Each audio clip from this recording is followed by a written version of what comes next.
The Raven by Edgar Allan Poe, read by Arthur Elwood. Once upon a midnight dreary, while I pondered, weak and weary, over many a quaint and curious volume of forgotten lore, while I nodded, nearly napping, suddenly there came a tapping, as of someone gently rapping at my chamber door. "'Tis some visitor," I muttered, tapping at my chamber door. Only this and nothing more. Distinctly I remember it was in the bleak December, and each separate dying ember wrought its ghost upon the floor. Eagerly I wished the morrow. Vainly I had sought to borrow from my book surcease of sorrow. Sorrow for the lost Lenore, for the rare and radiant maiden whom the angels name Lenore, nameless here for evermore. And the silken, sad, uncertain rustling of each purple curtain thrilled me, filled me with fantastic terrors never felt before, so that now, to still the beating of my heart, I stood repeating, "'Tis some visitor entreating entrance at my chamber door, some late visitor entreating entrance at my chamber door. This it is, and nothing more." Presently my soul grew stronger, hesitating then no longer. "Sir," said I, "or madam, truly your forgiveness I implore, but the fact is I was napping, and so gently you came rapping, and so faintly you came tapping at my chamber door, that I scarce was sure I heard you." Here I open wide the door. Darkness there, and nothing more. Deep into that darkness peering, long I stood there, wondering, fearing, doubting, dreaming dreams no mortal ever dared to dream before. But the silence was unbroken, and the stillness gave no token, and the only word there spoken was the whispered word, "Lenore." This I whispered, and an echo murmured back the word, "Lenore." Merely this, and nothing more.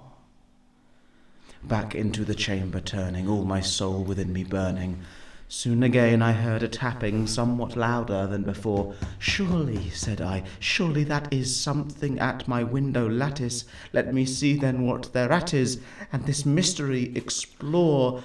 Let my heart be still a moment, and this mystery explore." 'Tis the wind, and nothing more. Open here I flung the shutter, when with many a flirt and flutter in there stepped a stately raven of the saintly days of yore. Not the least obeisance made he, not a minute stopped or stayed he, but with mien of lord or lady perched above my chamber door, perched upon a bust of Pallas just above my chamber door. Perched and sat, and nothing more. Then this ebony bird beguiling my sad fancy into smiling, by the grave and stern decorum of the countenance it wore. "Though thy crest be shorn and shaven, thou," I said, "art sure no craven, ghastly, grim, an ancient raven wandering from the nightly shore. Tell me what thy lordly name is on the night's Plutonian shore." Quoth the raven, "Nevermore." Much I marvelled this ungainly fowl to hear discourse so plainly, though its answer little meaning, little relevancy bore. For we cannot help agreeing that no living human being ever yet was blessed with seeing bird above his chamber door, bird or beast upon the sculptured bust above his chamber door, with such name as Nevermore. But the raven, sitting lonely on the placid bust, spoke only that one word, as if his soul in that one word he did outpour.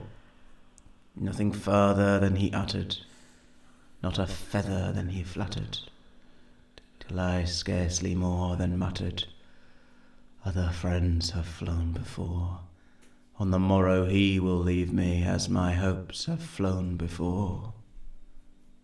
Then the bird said, "Nevermore." Startled at the stillness broken by reply so aptly spoken, "Doubtless," said I, "what it utters is its only stock and store, caught from some unhappy master, whom unmerciful disaster followed fast and followed faster, till his songs one burden bore, till the dirges of his hope that melancholy burden bore, of never, nevermore." But the raven, still beguiling all my fancy into smiling, straight I wheeled a cushioned seat in front of bird and bust and door. Then upon the velvet sinking I betook myself to linking fancy unto fancy, thinking what this ominous bird of yore, what this grim, ungainly, ghastly, gaunt, and ominous bird of yore meant in croaking nevermore. This I sat engaged in guessing, but no syllable expressing to the fowl whose fiery eyes now burned into my bosom's core. This and more I sat divining, with my head at ease reclining on the cushion's velvet lining that the lamplight gloated o'er, but whose velvet violet lining with the lamplight gloating o'er she shall press, nevermore.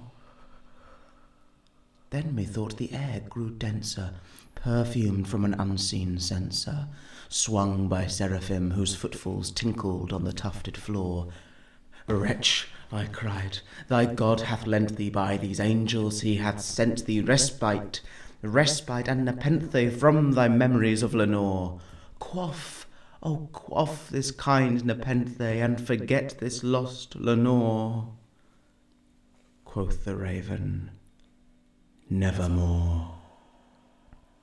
"Prophet," said I, "thing of evil, prophet still if bird or devil, whether tempter sent or whether tempest tossed thee here ashore, desolate yet all undaunted, on this desert land enchanted, on this home by horror haunted, tell me truly, I implore, is there balm in Gilead? Tell me, I implore."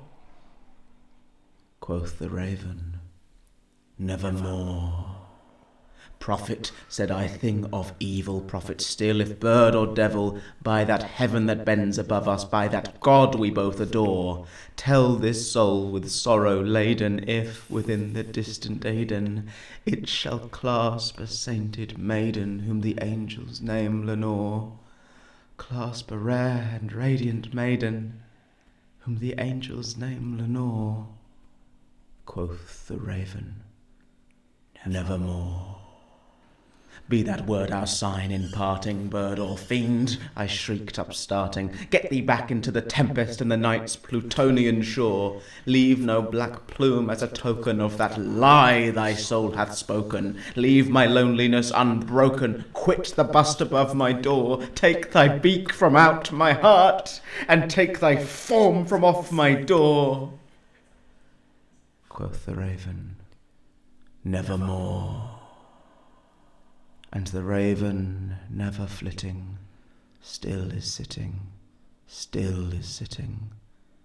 on the pallid bust of Pallas just above my chamber door.